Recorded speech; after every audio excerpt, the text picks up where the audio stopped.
Roxanne, if you'll take roll. There. And if we'll all stand for the Pledge of Allegiance and stay standing for the invocation.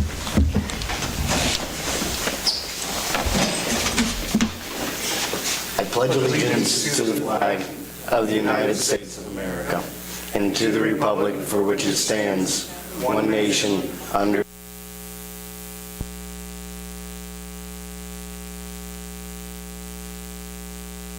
prayer. Moment of privilege. My name is Linda Whitworth Reed. I'm pastor at First Presbyterian Church here in Iola, and this will be my last opportunity to pray with you. I will be retiring at the end of the day on Valentine's Day, and I wish you the very best. I really appreciate the city of Iola, and with that, let us pray. Almighty God, maker of all things, have mercy on us. Jesus Christ, Redeemer of the world, have mercy on us. Holy Spirit, giver of life, have mercy. As our city leaders convene this evening, as we convene here in our hearts, we pray, O God, that you may bring to our mind by what we do and by what we left undone. Give us the courage to serve and love you and the people of this community. Give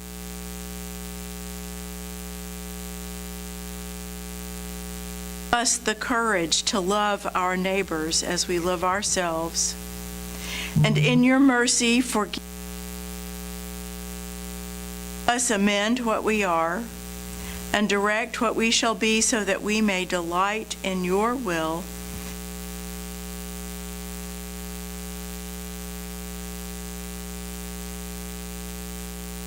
Blessings.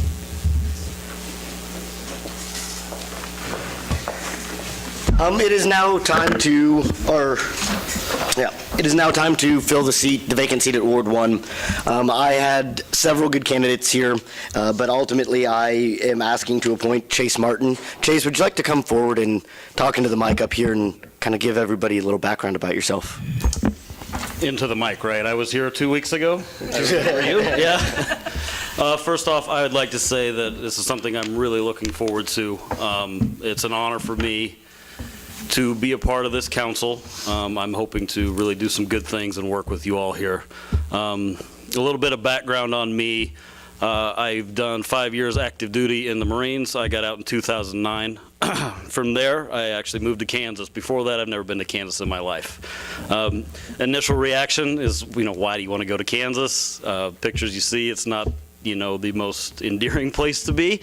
But long story short, I fell in love with it here.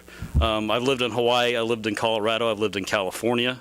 And like I said, I just fell in love with Kansas. More specifically, I fell in love with this town. I went to college here in, 2012, 2013. Moved away for a short time to Nebraska. Ultimately ended up coming back. Again, could have gone anywhere that I wanted to. Wasn't married, no kids. Ultimately, I decided to come back here just because of the way I feel about this town. I love the community, I love the people, and again, I'm looking forward to doing good things on this council. Thank you. Do I have a motion?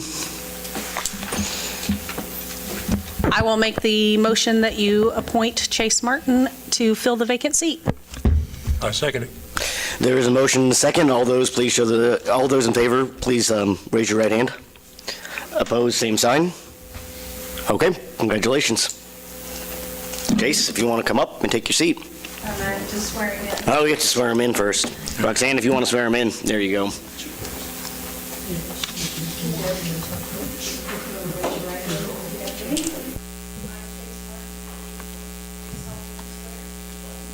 I will support the Constitution That I will support the Constitution of the United of the States United States, and the Constitution of the State of Kansas, the Constitution of the State of Kansas, faithfully discharge the duties faithfully discharge the duties of council member of the city of Iola, Kansas. of council member of the city of Iola, Kansas. So help me God. So help me God. Great.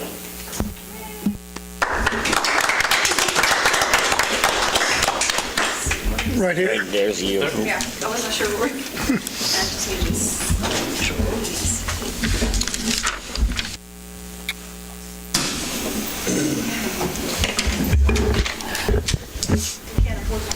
Can't raise rates. People bringing class? There's more in the kitchen, Eric. I'm just picking up. Those were left over from the last. We are now in line to review and approve the agenda. Remember, we have an amendment here, so Yeah, and that amendment was basically, we moved the executive session to the end of the meeting, basically. And also, we removed the presentation of the Best Tasting Water Award. The gentleman could not travel this evening, so. I would make a motion that we approve the amended agenda. I'd second that motion. there is a motion and a second. All those in favor, please serve the voting sign. Opposed, same sign. Motion passes. Public comments.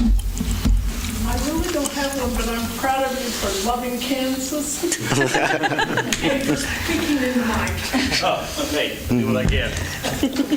Any other public comments? Seeing none, consent agenda. I have some questions on the consent agenda. I was going over appropriations, and I got some questions on lawyer fees, restitutions, and towing. My figures, last month, the city paid out $2,305.33 in lawyer fees to defend our court-appointed attorneys. I am wondering, is there any way, are we doing anything to get this back? These individuals that we are, the courts are appointing our lawyers to defend?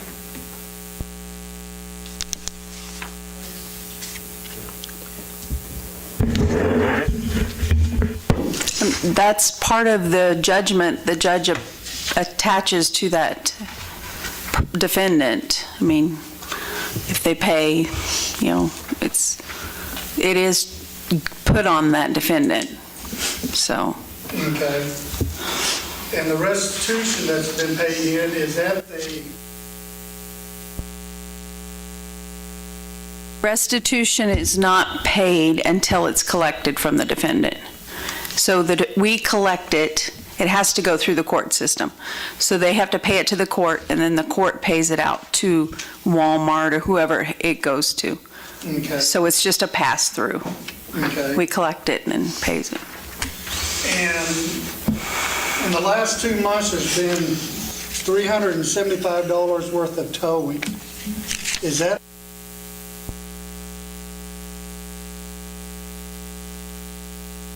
I think it'd probably be mostly on impounded vehicles through police actions. They're all police actions.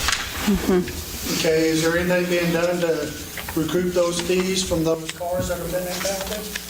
If they want their vehicle back, they have to pay for those towing fees, and unless they go to prison, 9 times out of 10, they pick up their vehicles, yes. Okay, thank you. And usually if they leave them here after a certain number of days, we can end up auctioning them off. Is that correct? Yes. Okay. Any other questions within the consent agenda? Now I would make a motion to approve the consent agenda. I second. Motion's been made and seconded to approve the consent agenda. All those in favor, please show the voting sign. Opposed, same sign. Motion passes. Roundtable Personnel Policy Review. Sid?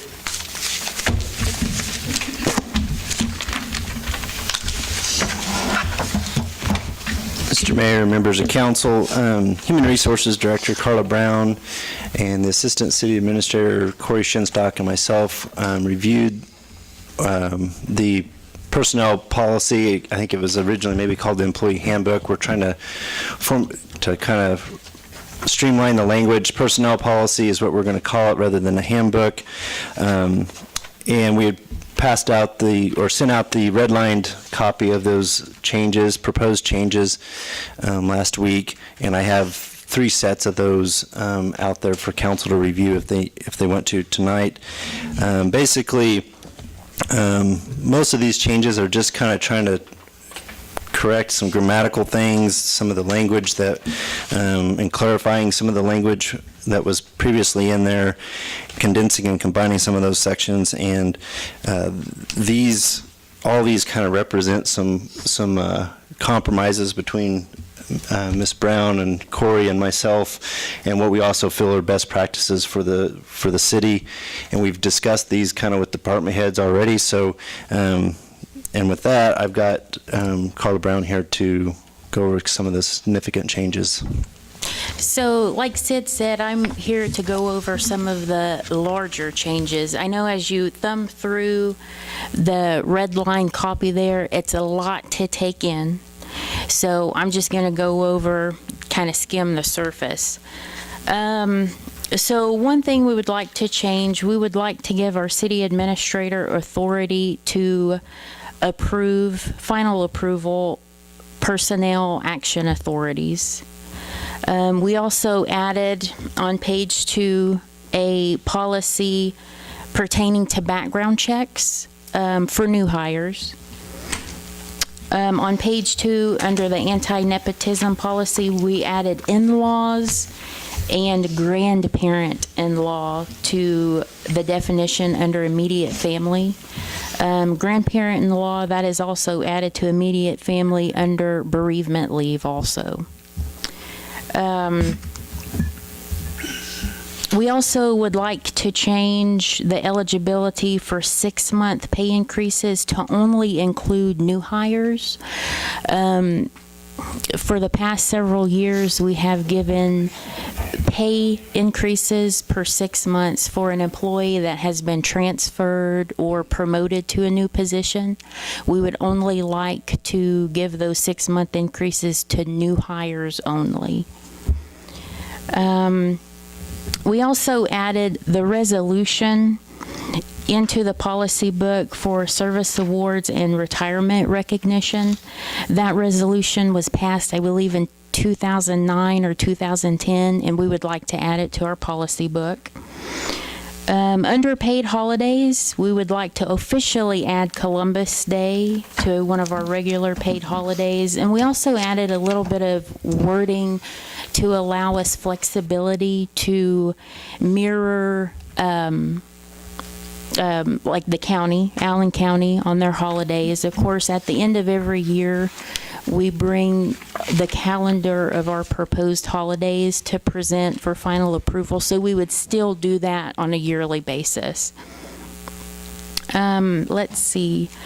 Under use of personal vehicles,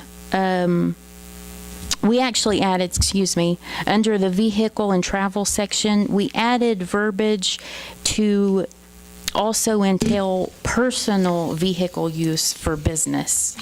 Let's see, under motor vehicle reports, we added verbiage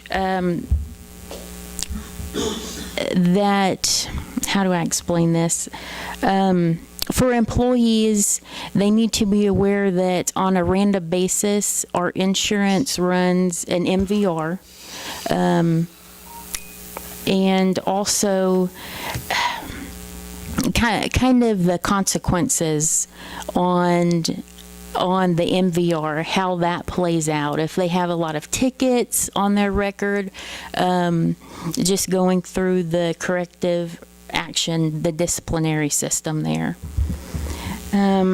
We also added a section for rehiring terminated employees to allow us an actual wait period for terminated employees to actually reapply for employment.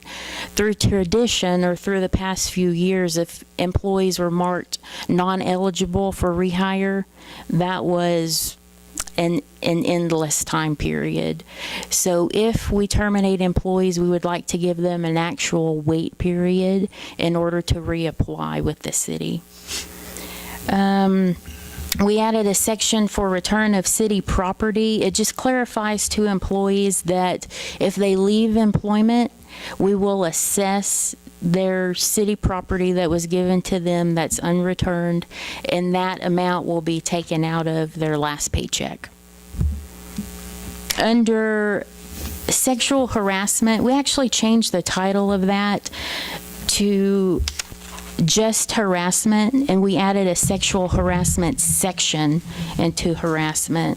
And we also detailed the procedures for reporting harassment. The drug and alcohol policy changed quite a bit. One of the biggest things we would actually like to add to the drug and alcohol policy are safety-sensitive positions for random testing. So safety-sensitive positions would be changed actually in the job description, but the policy will state under random testing that those safety-sensitive positions would be subject to random drug testing. Under corrective action, we added a letter of counseling. And the attachments in the back of the handbook, we actually deleted all of those out.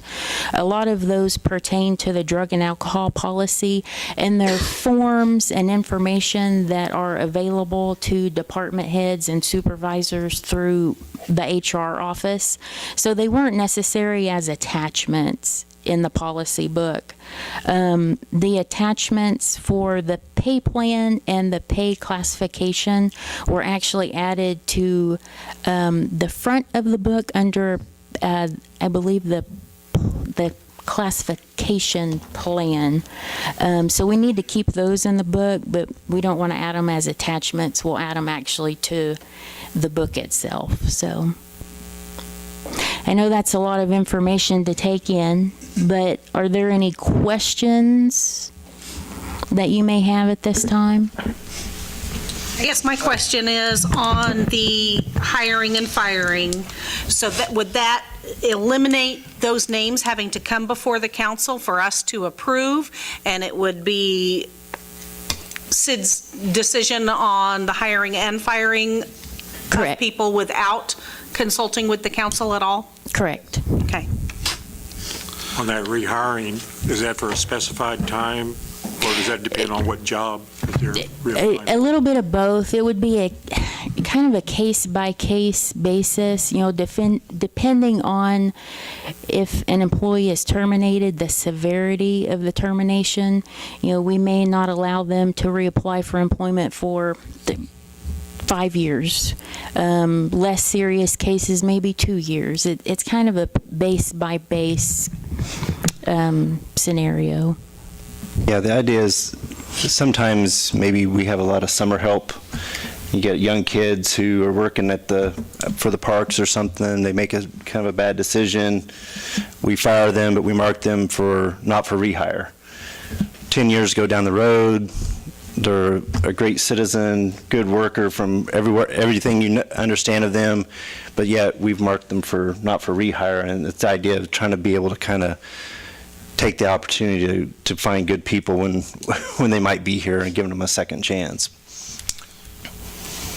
I guess I'm not clear. Is there I understand that you said case-by-case basis, so is there a minimum time requirement that's going to, I mean, is it? I would imagine that the minimum we'd be looking at is probably a year or 2 years.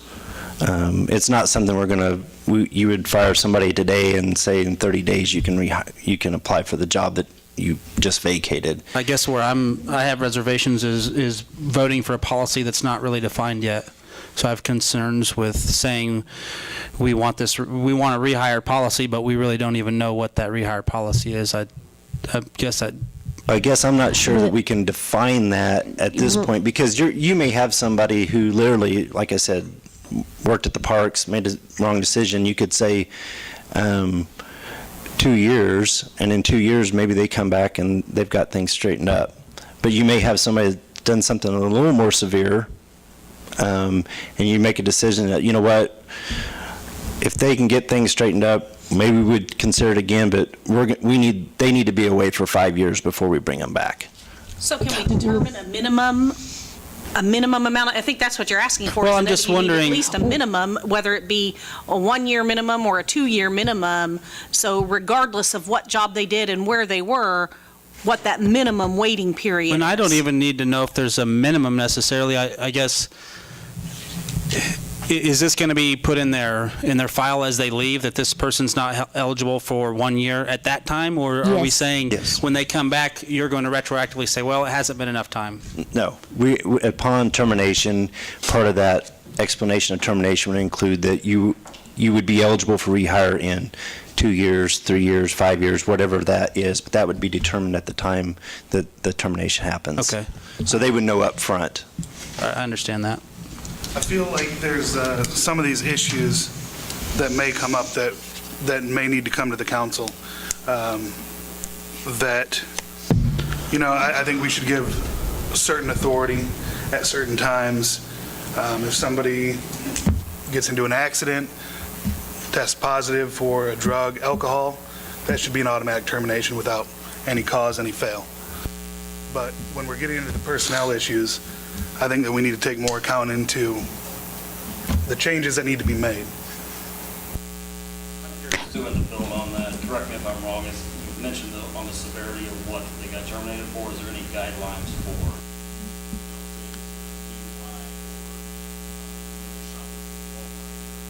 Guidelines for, okay, this is a year before rehire, or this is something that's gonna be 5 years because of the severity of what they did? I feel like we can set those guidelines and be consistent, but it would take just a little bit of time, us sitting down, kind of looking through some of the past terminations and kind of building a guideline.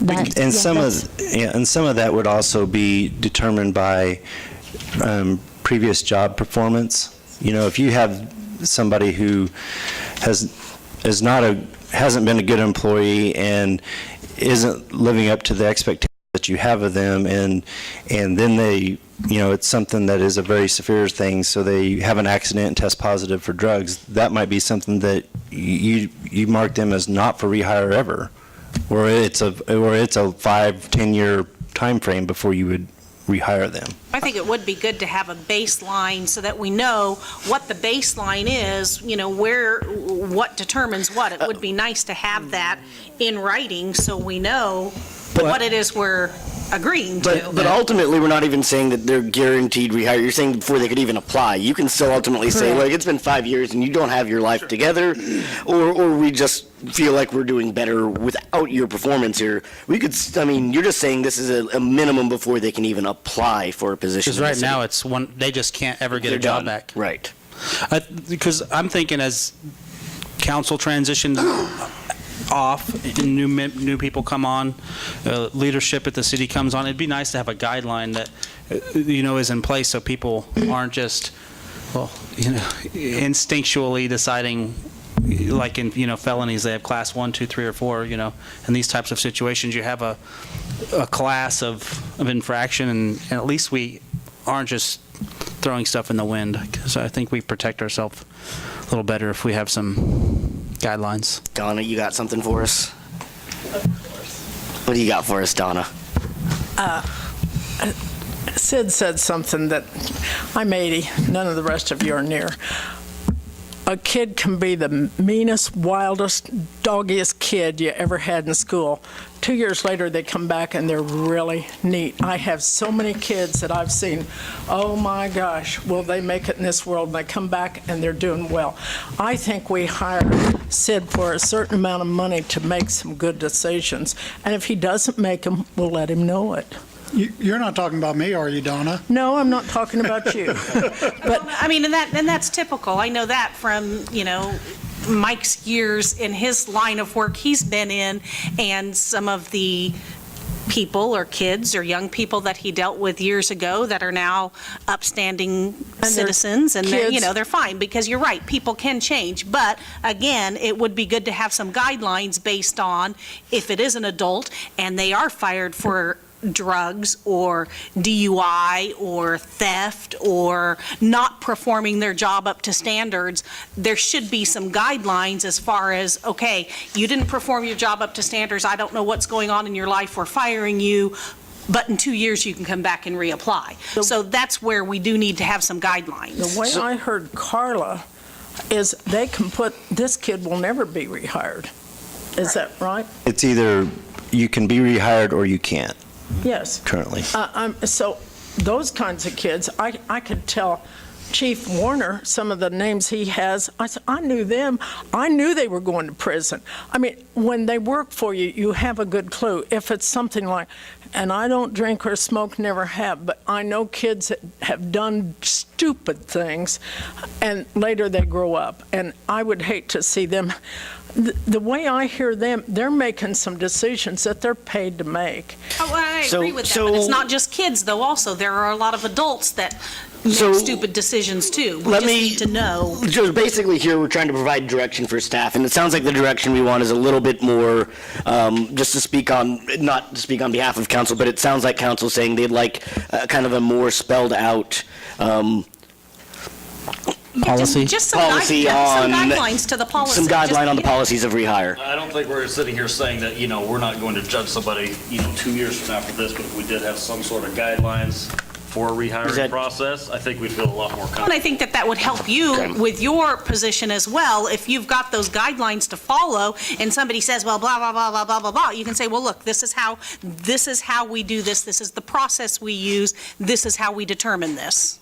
What other questions are, Ron, you kind of brought something up that kind of got glossed over, and I wanted you to go back to it, because you had talked to me about it a bit. I had spoken with some employees and some department heads on how they feel about this. And they're pretty uneasy about having all the power transferred to one person. It becomes an issue of, are we having a city administrator or are we having a city manager? Right now, we have determined to have a city administrator. We fall into the issues of, are we going to have somebody that has a grudge that automatically goes out, and there's something in here that they could have been disciplined for, but they're automatically fired for. We don't have any say on it until it comes to us the next meeting, and they've already went out and got an attorney, and then we're dealing with that. That's a concern for me. So specifically, you're speaking to the bullet point one, then the Personnel Action Authority. Yes. So the idea behind this is to give employees, or former employees, should I say, someone to appeal to. At this point, you give the final stamp of approval for a termination, but they don't have anybody to appeal to after that. So giving the city administrator that authority to hire or fire, then they can actually appeal the termination to you. Can we clarify that language a bit in there as some sort of appeals process? Because that's not very clear in there, that there is, that ultimately... It's in the grievance section on, that's...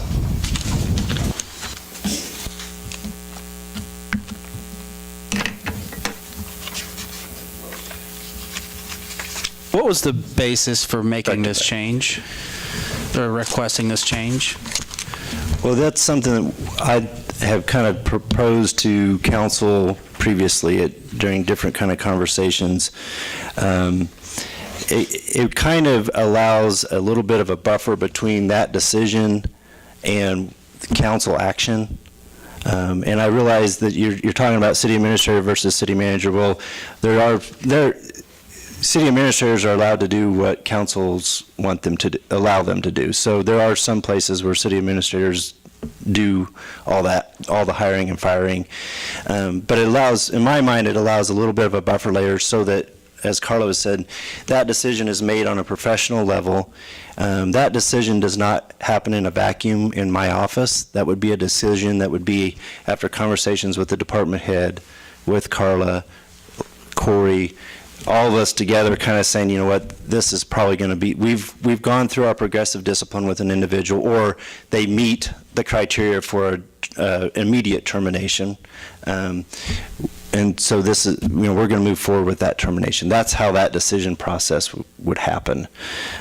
So it's not just carte blanche, sit in his office saying, I'm fed up with so-and-so, and I realize there's some potential of, you get the next person in my position, and I think we've kind of talked about trying to lay out some kind of an administrative policy of how we go about terminations and things, and we've kind of put together a little bit of language of, you're going to have, there's going to be, and we've discussed about, having pre-termination hearings, and so that they know that if they're coming to a follow-up meeting at the administrator's office, that it's their job's on the line, so to speak, and they have the ability to kind of present evidence against to support their continued employment. We can kind of set up that administrative policy to kind of provide some guidance to that. And I kind of agree with it in some ways, because you guys are the ones that are directly working with this employee. We don't have that direct connection to the employee that you did.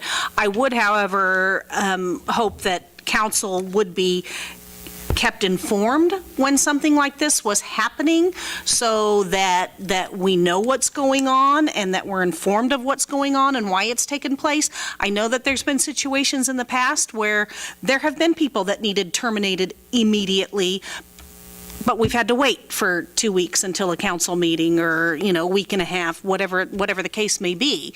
So, I think based on your knowledge and all of you, I guess I don't have a problem with that, as long as council is kept informed, and if we do have any questions regarding, why is it, what's going on, that we are, we're given a briefing, maybe even before it happens, or I don't know, just at some point, so that we know what's going on and why it's happening.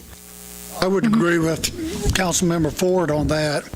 I mean, I feel, we entrust our power into you guys to run the city, because we're not daily contact with the rest of the employees.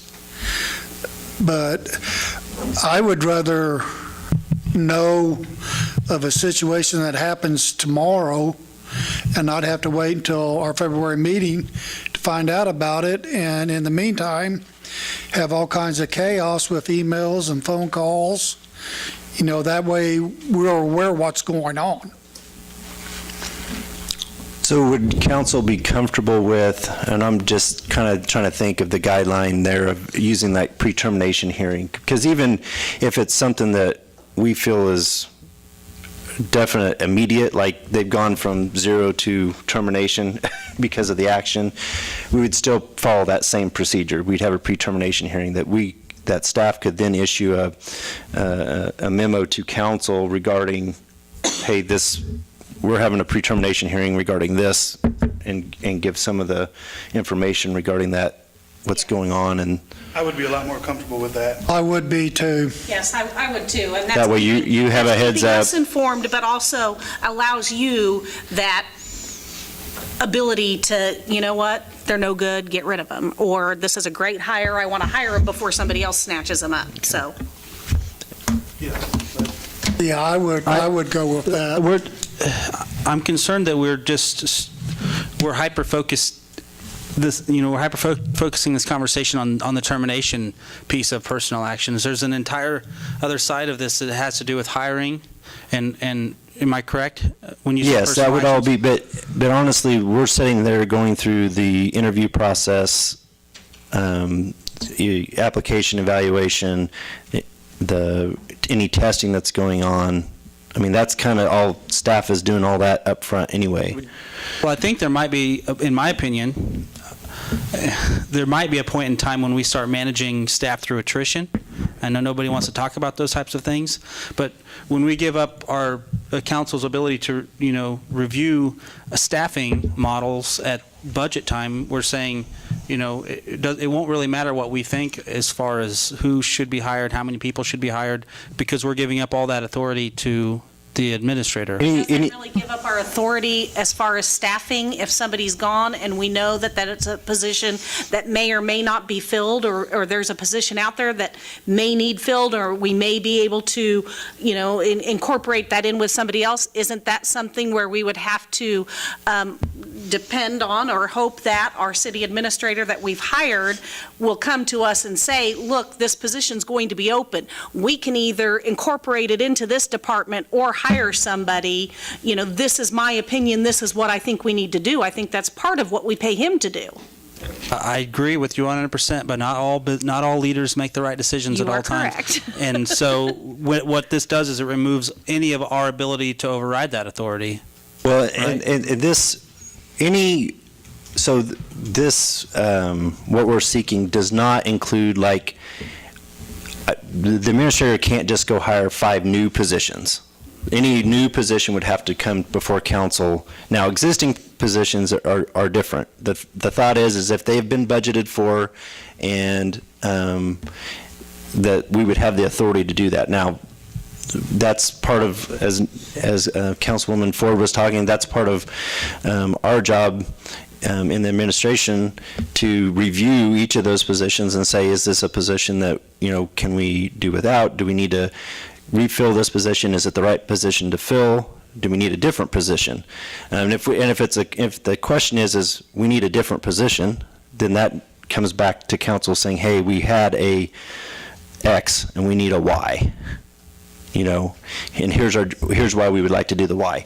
I think also at budget time is a good time to say, hey, you know what, we'd like to see a staffing plan, or even a directive from council. We want to see a staffing plan, a succession plan for the next 5 years on personnel. Then that's something that staff can create and give to you, and then we can discuss, well, we think there's can we eliminate a position here?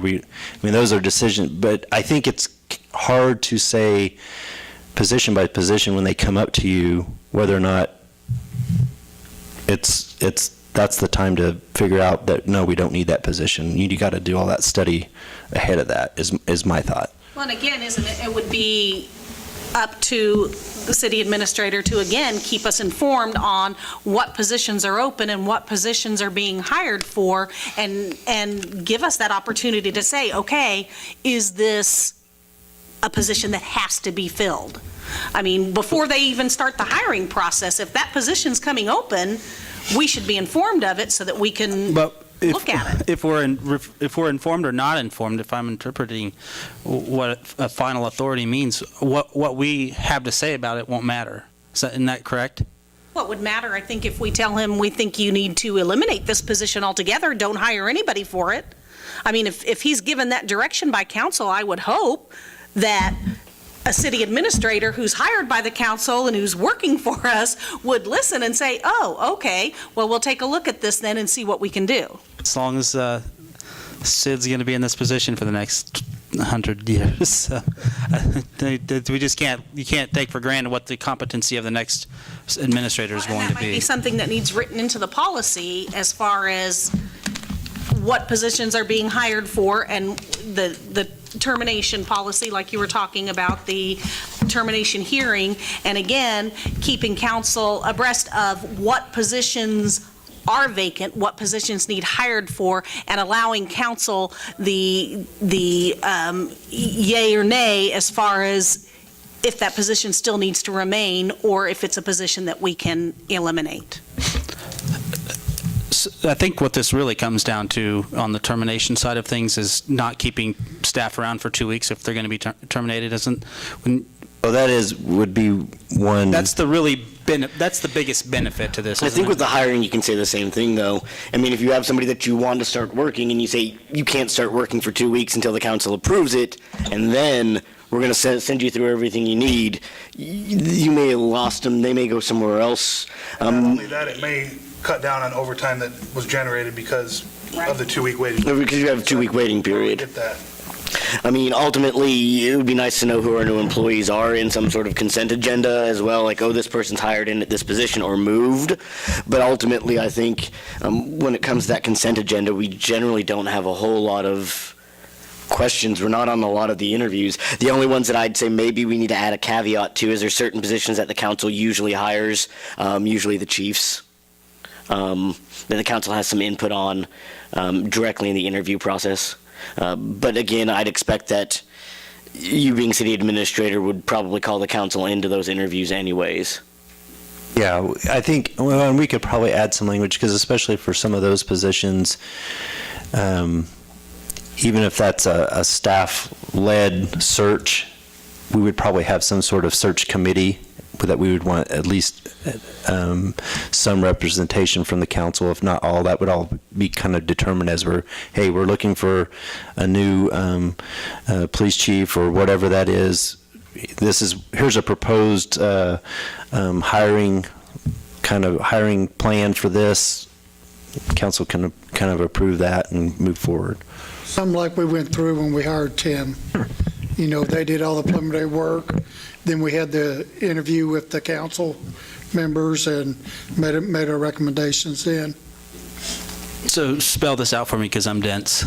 Because anytime we need change, I assume it's because there's a problem. The reason we want to make this change is exactly what? There's multiple. Can you express those? One, I think it's important to have that buffer layer. I think there's times when, in my understanding, there was one not too long before I came here that we had an employee who needed to be terminated. They went and lobbied every council person before it kind of got to the council meeting. It ended up being a back and forth thing. Eventually, that person was terminated. That way, that takes that kind of action away out of that. Now, can they be terminated by the city administrator and still come and lobby you before as part of the grievance? Yes, but it does provide a layer. I think it also it gives the timing of the whole thing. Talking about, there's times when you got to a point where you're going to terminate an employee, you put them on paid leave for 2 weeks until the next council meeting, then you terminate them, and where you could just have been done with that employment at that time. Those are probably two of the biggest reasons. One of my concerns is the hiring process. It may take up to a month and a half to actually onboard someone. By the time we advertise a position, go through the interview process, call them, get council approval, then they give their 2-week notice after council approval. So that was always one of my big concerns, was the timing for hiring. Those are the three main reasons for the policy change. We have some confidentiality issues there too, don't we? With the way that it was been done before, with the council knowing are involved in some of these issues, and then it gets into the public. And yeah, I think there's a little bit of that. You do most of those things in executive session, but sometimes things don't always stay in executive session, and that can be an issue, potentially another issue point for the city as a whole. So you do have to be careful with that, and hopefully the idea is with the staff, we can govern ourselves and keep that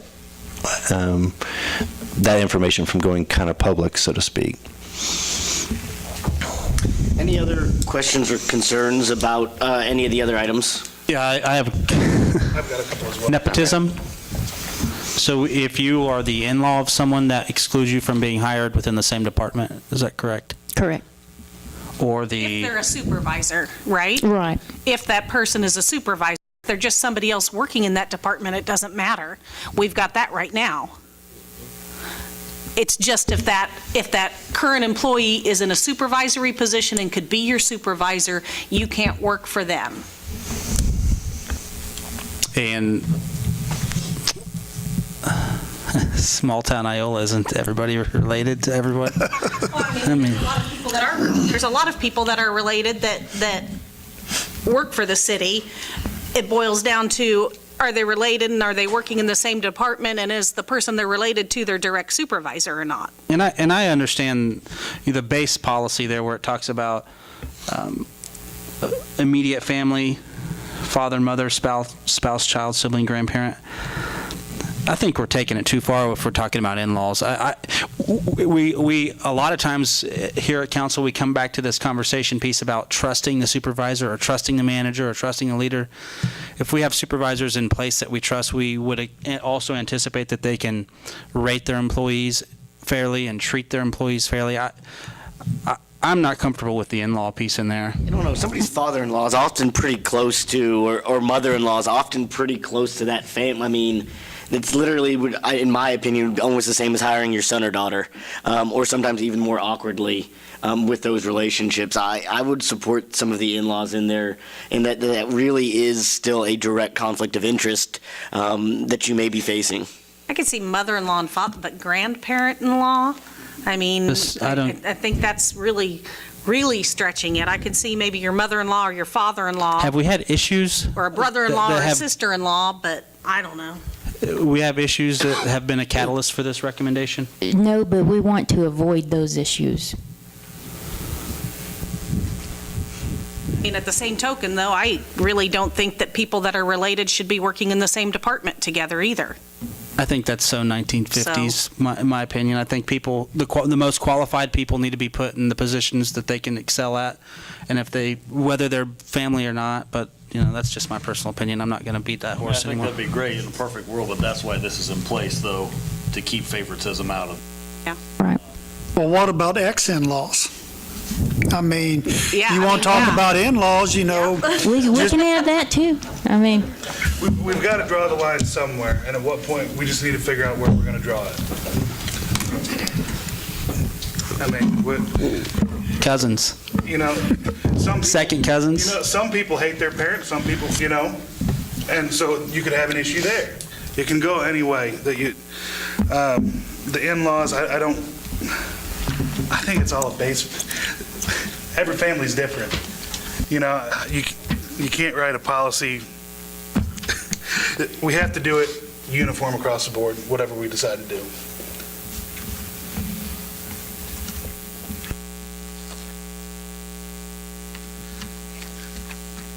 All question. That's all I have on this, on the policies.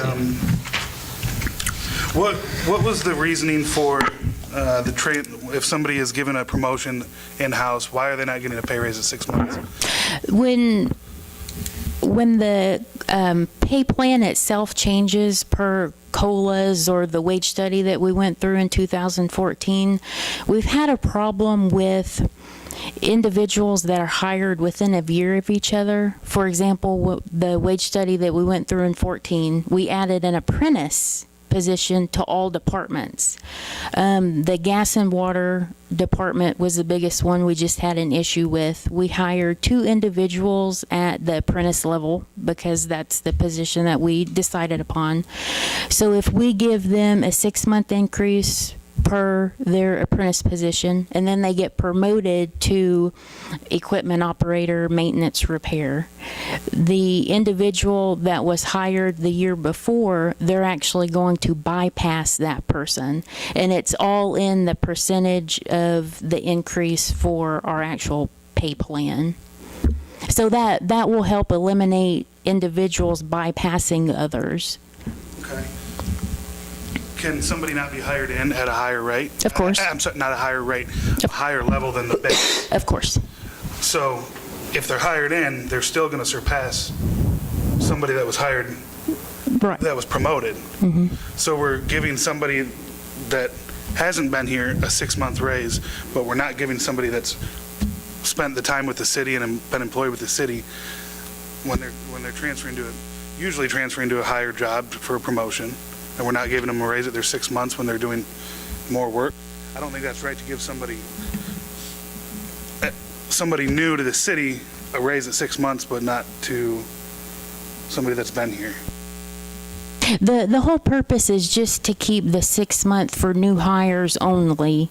And I understand through the years it was traditional for us to give 6 month pay increases to anybody that was promoted or demoted or transferred. But it's just it's taking that away essentially.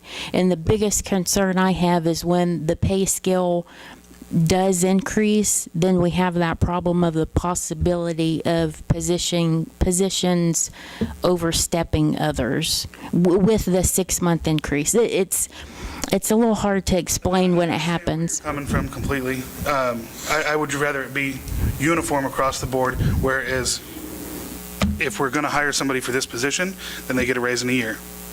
So if we hire somebody or they're promoted, they get the raise in a year, not in 6 months. I'd agree. What's the So- benefit of having the 6 month? Just as For new hires. as an incentive, kind of through the probationary process, they have all departments except fire and police. Excuse me, all positions have a 6 month probationary period. If they're satisfactorily performing their job at 6 months, then they're given the 6 month pay increase. Okay, so are we police hiring and them in at a lower rate then, and then they get the 6 month? Because if No. somebody is being promoted to X position and they're making $13 an hour, or somebody comes in off the street and they're hired into that X position making $13 an hour, the new hire gets a raise at 6 months, but the person who worked for us already, who got that position instead of the person off the street making $13 an hour, doesn't get the 6 month raise. So that, to me, doesn't wash, because if you're walking in off the street as a new hire at $13 an hour in 6 months, maybe you're going to be making $13.50. But if you're promoting from an $11 an hour job to a $13 an hour job, in 6 months, you're still going to be making $13, but if you were a new hire, you'd be making $13.50. I personally They've would like to still- see them all move to 1 year. I mean, they've still had a probationary period in that new position. So to me, that's not much different than a new hire, because they've still started a new position and they've been in it for their 6 months. right.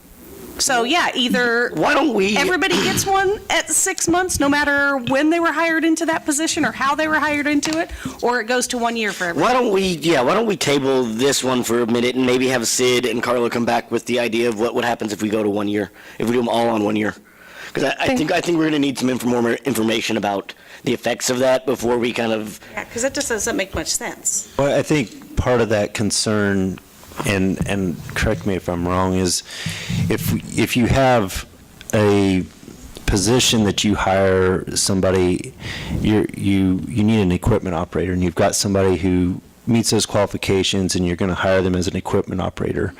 And then 2 months down the road, another position in that same department comes up, and you go to hire, and maybe because of skill set and everything, you decided, hey, we got a good candidate, but we're going to hire them as an apprentice because they don't quite have the skills already to begin with. And so, in the meantime, there becomes a position that they go to later. They get their 6 month increase, and then they jump over that other one.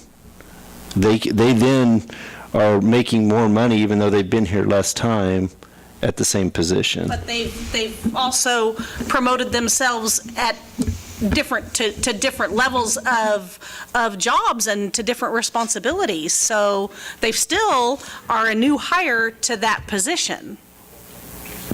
We're not voting on this. So- We'll try to bring some scenarios back and why we had this concern, and we can also I think I've been in places where the 6 month isn't something that you typically have, and it's 1 year is where you get your first bump, if you get one. I think most places are a year, and not only that, that might be somewhere that we can save a little bit of money, especially when we're looking at budget. Doesn't that help you budget better if you know throughout the year what your personnel costs are going to be? Well, yes, but we also, we have turnover, so some of that is about the time that you get that figured out, that you know you're only going to have it at one way. You get somebody that leaves, and then I mean, but it can help because you don't have to worry about that 6 month. On the Columbus Day, we've been taking that off anyway, correct? Correct. So, I guess what's the change on that specifically? It's just actually adding it to the policy where it's stated as a paid holiday But it's been a paid holiday in the past. It's through approval by council. Okay. Yeah. For the on-call status, you had removed standing by and wait, the standing by and waiting part. Is that the correct verbiage that we need to be using so we don't run into the same situation that we had many years ago? Can you tell me what page you're on? 10 for on-call status.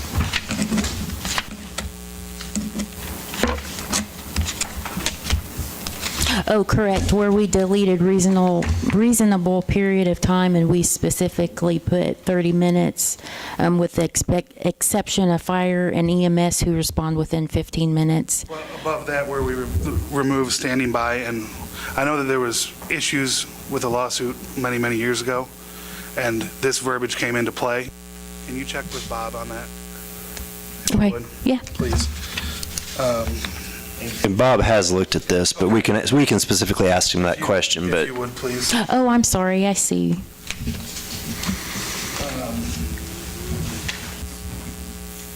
And then back to the rehiring, under the job abandonment, it says that they will not be eligible for reemployment. Is that contraindication there, or is that just something that we missed? They can still be rehired if they had job abandonment? Well, that's probably, we can make sure that language is congruent with each other, because it may have been that we just didn't, when we went through that section, we weren't at the rehire part of it, and so. And I had,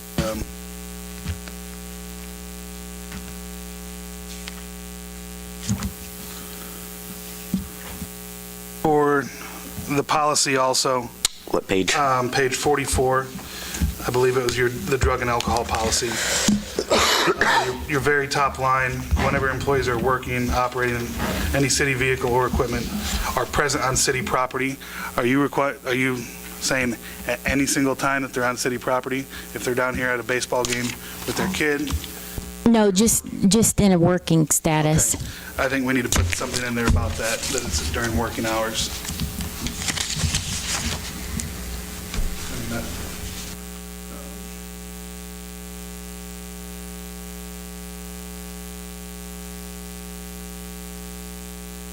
And explain, if you would, the consequences, page 45. The employees, they have the first time positive test, and they're terminated, but then under that, we work with them on the first time. You know, if it is an employee that's been with us for 10, 15 years and there's an issue there, I think we should try to work with that individual. If it's an employee that's within their 6-month probationary period, I, as an HR manager, would be more apt to work with a 10-year employee than a 6-month employee. Is this saying that somebody gets into a wreck and tests positive, and then we're going to work with them? Or No. this is somebody coming to you saying, I have a problem? Right. Okay. I just want to make sure that we weren't in there.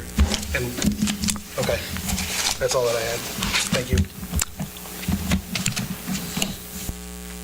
Any other questions? Is there something that we can add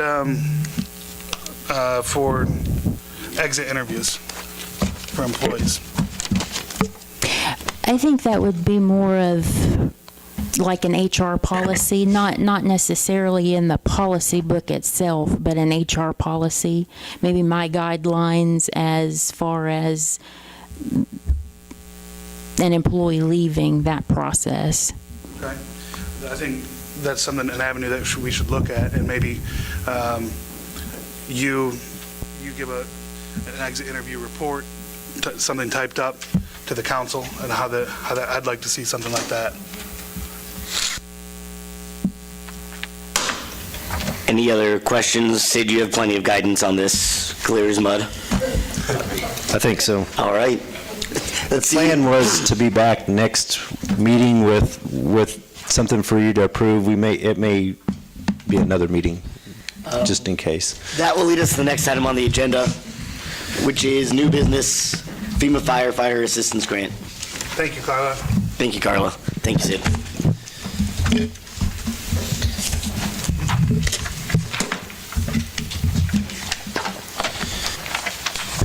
Okay, Mr. Mayor, members of council, the staff is seeking the approval to submit a grant application to the FEMA Assistance to Firefighters Grant Program. This is something we did for the grant cycle for 2015 and 2016, which they're basically a year behind in all this, so this would be for the grant cycle for 2017, even though it's 2018 now. But it's basically to try to get matching funds at 95% to replace Unit 312, which is a rolling pumper, GMC, or 1989 GMC rolling pumper. It has about a little over 15,000 miles and over 900 hours on it, but that's on the current hour meter. I believe that we've had to replace that hour meter before, and so the hours are likely to be quite higher than that. It responds to approximately 40 calls a year, and I know that last year when we talked about this, we were talking about repair costs. I think in the last 8 years, we've had about $5,500 worth of repair costs, which isn't great, but we're also looking at tires and a clutch here in the future, and just also we have almost a 30-year-old piece of equipment that we're looking to replace. Again, it's a 95% match from FEMA, so our share of the potential costs of a unit is about $18,000, and the deadline, I think, is February 2nd. Which, when the guys had talked to me, I said, well, let's go ahead and kind of work on it. Council's approved it before. If they say no, we'll stop working on it. But knowing the historic timeline of all this, I mean, we're looking that we can talk about putting that money in our budget for 2019 out of our equipment reserve, which I believe Fire has enough to cover that $18,000 in their equipment reserve. So up for council discussion, and I believe Chief Thayer is here if you have questions specific about the unit. This truck for RFD2, will we own the vehicle, the city? Yes, the city will own the vehicle. Right now, RFD2 owns 312. We just operate it. So, hate to put $5,000 into a $6,000 truck, so it's worth more than it is to fight fire with than it's actually worth. So it's just to the point where it's rusted out, and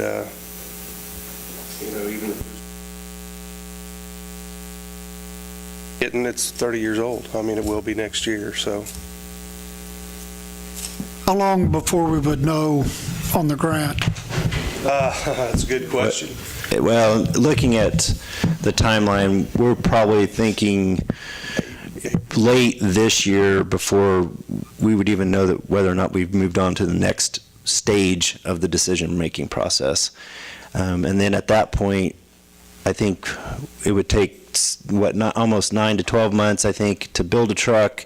So we're going to be into 2019 easily before this unit would be here, if not 2020.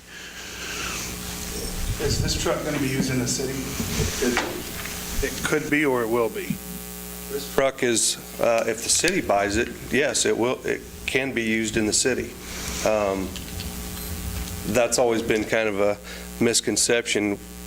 RFD2, we'd have to mutual aid ourselves or ask for that truck kind of internally if we needed to use it in the city.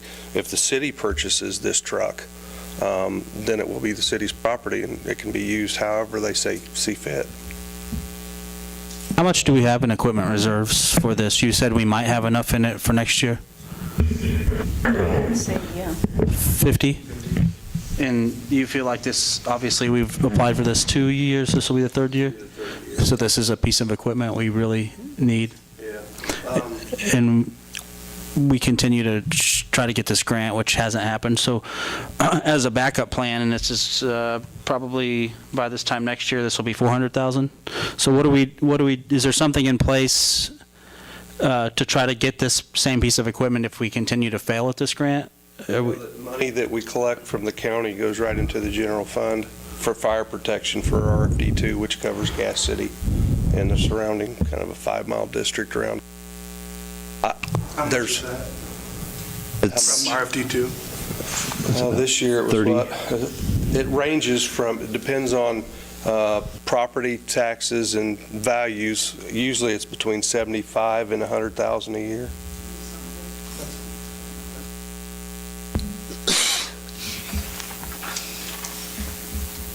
You say 75 and 100 could be put back for this, Pretty close. could be put back for this specific vehicle, or just? No, that's We'd have to get back to you to verify that. I'm just curious, because if we, That amount could potentially be put back specifically for this vehicle because replacement. if we need it, right? And we need to start that plan in place now, that if we keep not getting this, eventually we might have to buy it anyway, so. What's the plan for 312, the current 312? If we get this grant, it has to be destroyed. It cannot go to any firefighting entity, so we can't like give it to La Harpe or lease it to the volunteers or.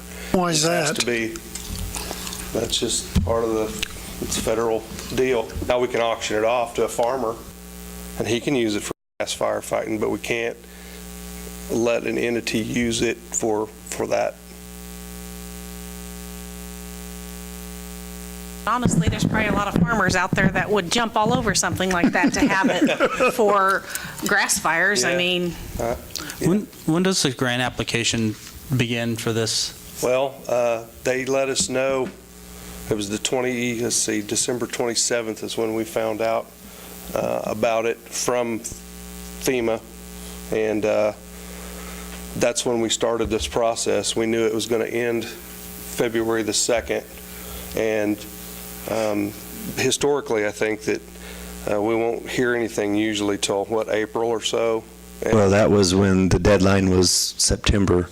So we figured August, September of this year would probably be the earliest that we might hear. And just, I mean, the government was shut down for 3 days or 2 days. How big is this truck? Is this bigger than 312 that we have? It's the same, it's basically the same kind of truck. It's got a diesel engine, an automatic transmission. It will be 4-wheel drive.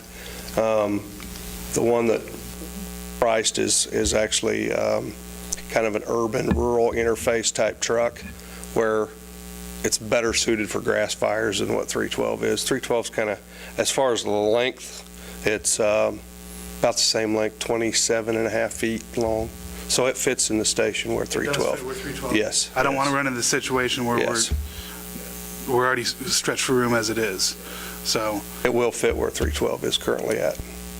And then this grant covers 95% of just the purchase of the unit, so any additional build-outs would be our responsibility, or? The truck that we initially looked at was, which we called Pierce, but it doesn't have to be a Pierce, was $385,000. And the year before, it was $375,000. Yeah, but I think what he's asking, are we going to have to add anything to this truck once we get to 380? I'm taking all the equipment off 312 and putting it on this truck. The only thing that's not on there right now is a portable pump. Our portable pump does not run. Yeah, I guess the nuts and bolts of what I'm asking is are we potentially going to have to pay more than $18,333 to outfit the truck after? We shouldn't. No. I'd like to purchase a chainsaw, but that's kind of separately. is this the price here, is this a specific truck, or is that the total amount of the grant? We can get whatever truck we want? That was whatever kind of truck we want to get. So we can still go out for bid process? Yeah. Yeah, we can hold bid closer, if that's what we want to do, if we want to buy something that we, can afford or want versus what we need. So, yes. I'd make a motion that we approve staff to submit a grant application to FEMA for this grant. I'll second it.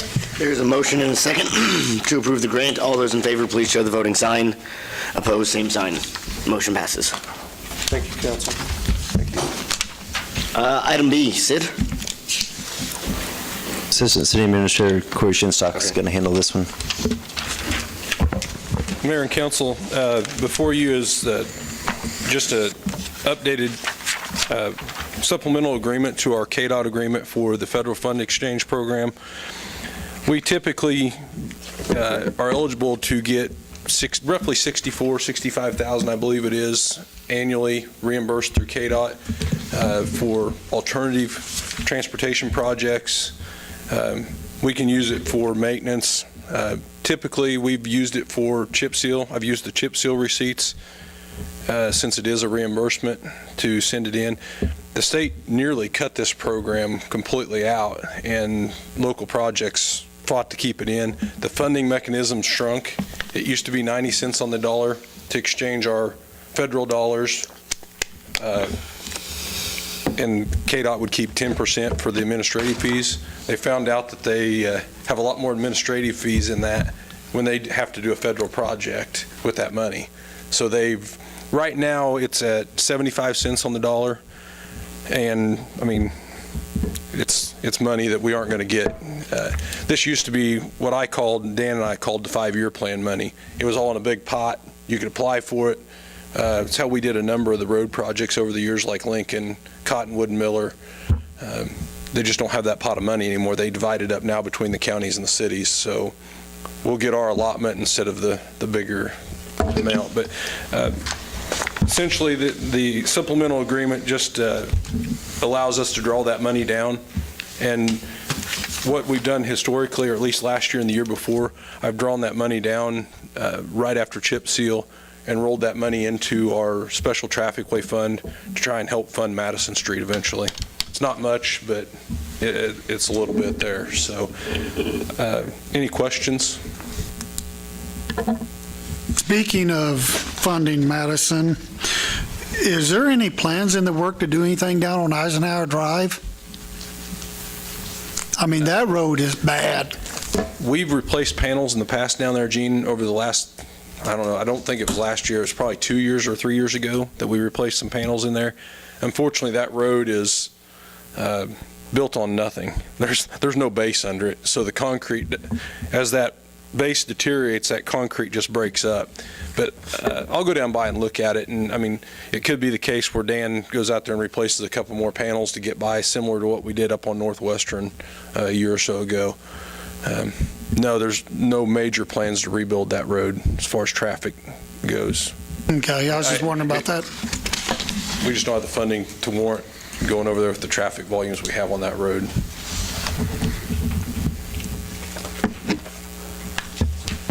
Well, I would make a motion to authorize the mayor to sign the supplemental agreement number 1 to the Kansas Department of Transportation Master Agreement number 90-16, allowing staff to submit the necessary documents. I'd second that motion. There is a motion and a second. All those in favor, please show the voting sign. Opposed, same sign. Motion passes. We're now in line for an executive session. Okay. Our attorney should be here momentarily. Could go ahead and do the council administrator reports. Want to do the council administrator reports real quick? Why don't we do that while we're waiting? Why don't we start? I said I'd rotate this going through each time. Chase, you're new here, but you're going to start with your council administrator report. These are generally just comments about things you'd like to see or saw in the city that... Well, being new, I'm going to pass on that one this All right. time. Hit me up next time. All righty. Eugene? The only thing I got is, folks out there, watch out for the flu. It's going around and it's bad. Be sure to protect yourselves. It is bad, and that is my report. I have nothing this time. Mike? Nancy? on behalf of my husband, actually, I'm going to say thank you to you guys for coming to the DARE graduation. It was a nice program, and I know, John, this was your first year attending that program. As my husband stated, this was his 14th year, which also means it was my 14th year of being at the program and taking pictures.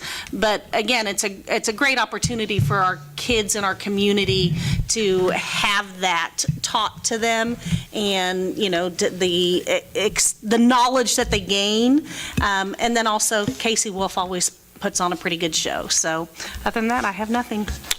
Mark? Well, I'd just like to say, last Tuesday I got up, it was -4 degrees, and I looked out my kitchen window and I saw the trash guys going by, and I got wondering, 75-80% of our city employees are out there every day.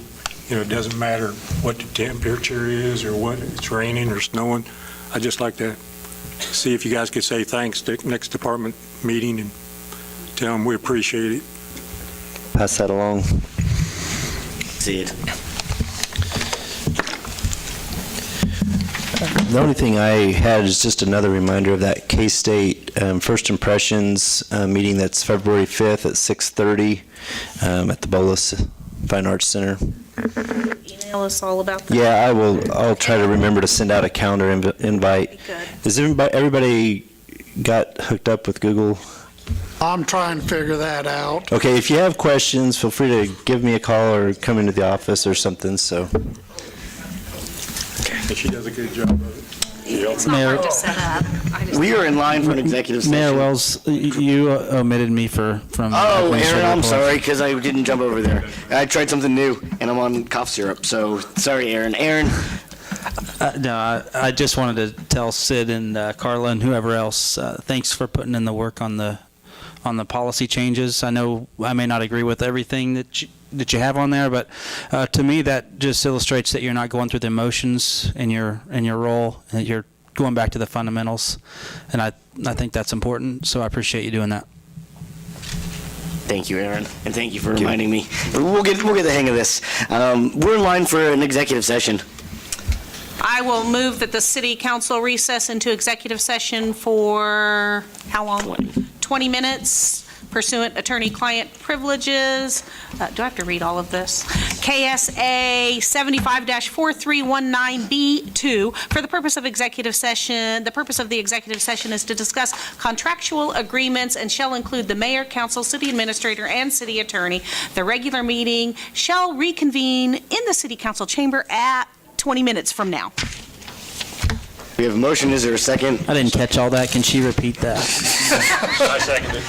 All those in favor, please show the voting sign. Opposed, same sign. Okay. Seeing as we've gone through executive and gone through council administrator reports, we are in line to adjourn. Is there a motion? I would make that motion that we adjourn. I will second. All those in favor, please show the voting sign. Since Motion Don's not- passes. Since Don's not